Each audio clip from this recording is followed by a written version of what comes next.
What's out mga idol? Good morning po sa inyo lahat. For today's vlog, magluluto po tayo ngayon ng kakaibang putahe. Ito po ay dila ng baboy mga idol. Ay pasasarapin po natin. Gagawin natin itong sisig mga idol. Ayan mga idol.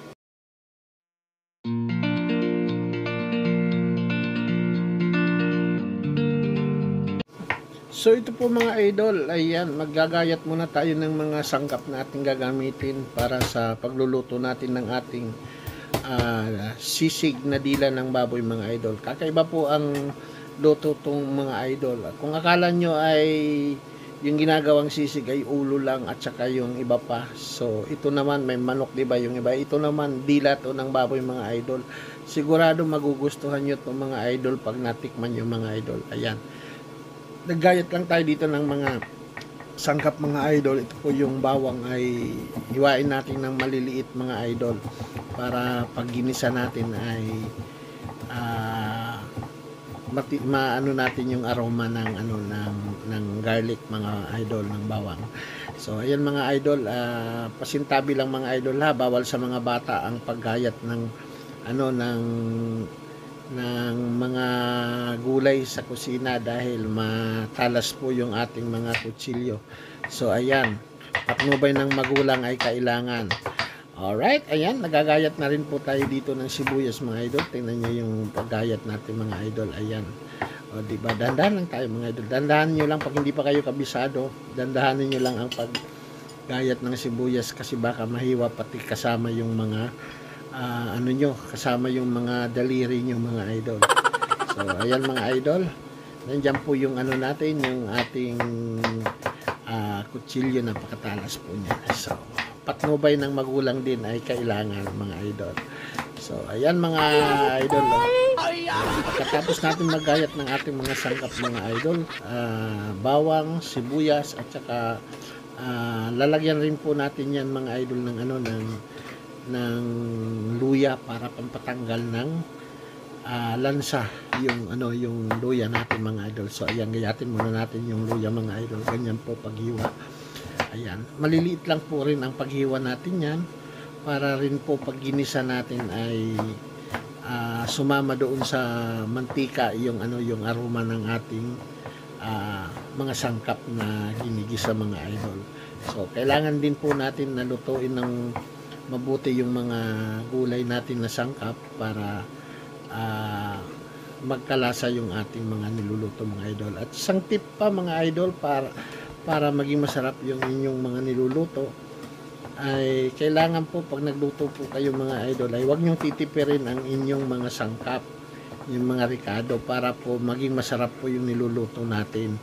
Kasi pag tinipid nyo yung mga sangkap ay paano natin makukuha yung lasa na gusto natin na matikman, diba? So ayan, pag nagluto tayo, wag natin titipirin ang mga natin, mga ingredients. Yun po yung tip na para maging masarap ang ating niluluto mga idol. At saka isa pa mga idol, kailangan pag nagluto po tayo ay kaya samahan na rin po natin ng pagmamahal para lalong maging masarap mga idol yung ating mga niluluto. Ayan.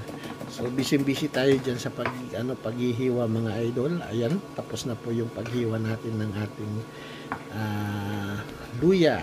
Alright. So ayan mga idol, after natin na maghiwa ng mga gulay na ating ihahalo sa ating pagluluto, dito naman mga idol ay maghihiwa na rin po tayo dito ng yung dila ng baboy mga idol. So itong dila na to mga idol ay nilinis ko na to, pinakuluan ko na rin to, tapos kung pakuluan mga idol, tinanggal ko yung balat doon sa dila mga idol, yung pinakaibabaw ng dila, diba makikita nyo mayroong kulay puti doon. Tinanggal ko po yun mga idol para maging malinis po yung ating ginagawang niluluto mga idol. So ako mga idol, pag nagluluto, kasi ako pag iba ang nagluto ng dila mga idol, di talaga ako kumakain mga idol. Pag ako ang nagluto, kakain ako mga idol kasi alam ko na malinis yung ginagawa ko. So ayan mga idol, after natin na hiwa ng mga sangkap at saka yung mga gulay na ihalo natin sa pagluluto mga idol. So dito mga idol, nagpainit na ako ng mantika dito mga idol, at saka ito igigisa na natin dito yung ating bawang mga idol. So ayan mga idol, igisa muna natin yung ating bawang hanggang sa medyo maluto yung ang bawang natin mga idol. Tapos susunod na rin po natin dito yung luya, para sumama rin doon sa mantika yung yung lasa ng ng luya mga idol. Ayan. So ayan, mikos-mikos lang po muna natin mga idol yung ating niluluto mga idol.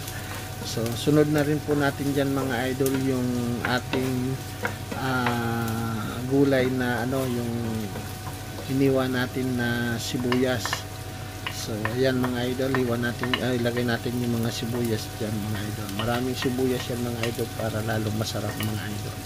Ayan. Ngayon nga, katulad ng sinabi ko kanina, huwag nating titipirin ang mga sangkap na ating gagamitin sa pagluluto para makuha natin yung sarap na gusto natin matikman.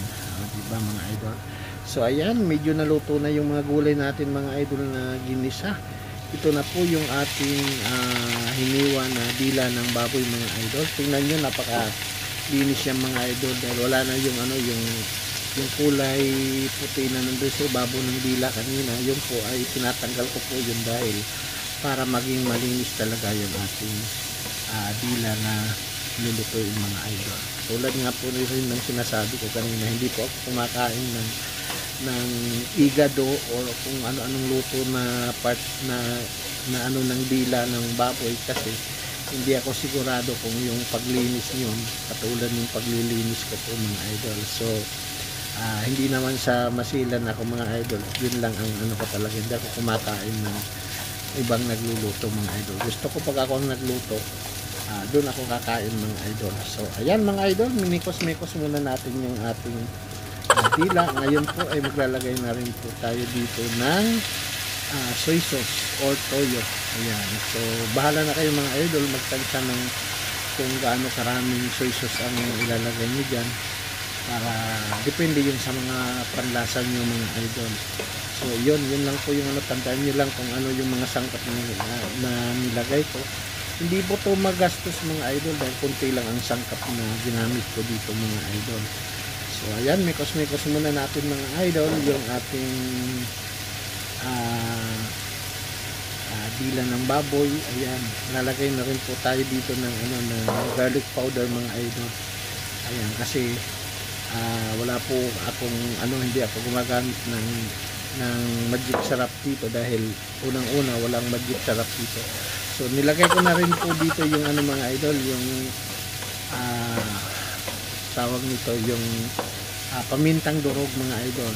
Tapos yan, mikos-mikos muna natin mga idol para mahalo yung ating mga sangkap na nilagay mga idol. So ayan, kung nakikita nyo mga idol, nagkaroon na siya ng sabaw. Yun po ay juicy po yung ating niluluto. Ayan, naglagay na rin po tayo dito mga idol. Yan po ay utak po yan ng baboy mga idol. Nilaga ko muna yan mga idol, yung utak na yan. So yun ang nilagay ko para pampadagdag rin ng aroma yan at saka lasa mga idol ng niluluto natin mga idol. So kung matitikman nyo to mga idol, ayan, sigurado basta sundin nyo lang yung aking mga ingredients na ginamit, sigurado check, masasabihin nyo na masarap talaga. Dahil ako first time kong gumawa nito mga idol, dahil mostly ang natitikman ko lang mga idol ay yung igado mga idol na ako rin ang nagluluto ng igado mga idol. Pero ito mga idol, naisipan ko na magluto ng ganito. First time ko magluto ng ganito, trinay ko lang kung pwede. So ito, gumawa ako mga idol. Ayan, maglalagay na rin po tayo dito ng mayonnaise mga idol. So ayan po, damihan rin po natin ng mayonnaise mga idol para masarap yung ating niluluto. Pag creamy talaga mga idol, napakasarap ng lulutuin natin, yung sisig natin. Kasi may nakikita po ako, katulad ng pagluluto ng sisig, meron po ako nakikita na nagluluto na masyadong tinipid nila yung mga sangkap doon sa sisig nila. Tapos ang labas pag pag natatapos na sila, iba ang lasa mga idol. At saka madaling parang ano, parang kinilaw lang ang labas mga idol. So ito mga idol, yung sisig na ito mga idol, Mapriso ka! sa itsura pa lang mga idol, diba, creamy siya mga idol, napakasarap na yan mga idol, lalong lalo na yan pag nilagyan, halimbawa nilagyan nyo ng itlog yan, pwede nyo lagyan ng itlog yan pag naluto na mga idol. So napakasarap talaga nito mga idol. Ayan, sasabi ko sa inyo mga idol, pag gumawa kayo sa bahay nyo at matikman nyo, sigurado yan mga idol. Ayan, naglagay na rin po tayo dito ng ano mga idol, ng lemon para maging masim-masim yung ano niluluto natin mga idol. Yan po yung ano, yung last na sangkap na ilalagay natin mga idol. At saka mga idol, may kulang po ako ditong ingredients, yung ano, yung sili at saka siling maanghang at saka yung ano, yung onion spring mga idol. Pag nilagyan nyo yan mga idol, lalong sasarap po yan mga idol. So next time na gumawa ako mga idol, ay lalagyan ko po ng onion spring at saka siling maanghang mga idol. So ito, since na first time ko pa pong gawin itong putahe na itong mga idol, ewan ko kung meron nang nagluto nito. So ito, first time kong gumawa nito.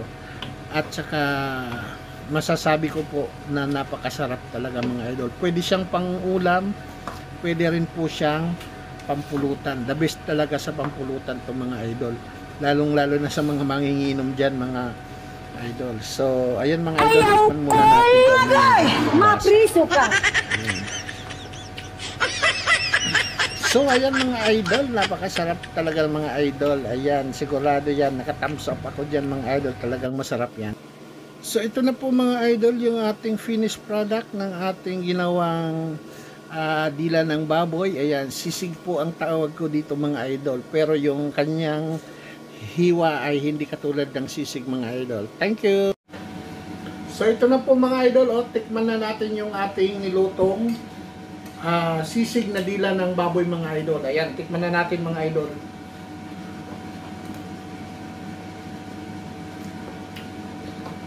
Masarap mga idol. Subukan nyo sa bahay yung gawin mga idol.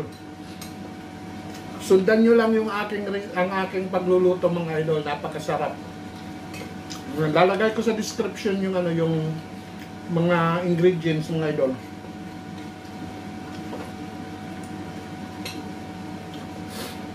Yummy mga idol. Ayan, thank you for watching mga idol. Like and share po tayo at follow for more. Ayan, subscribe po sa ating YouTube channel mga idol.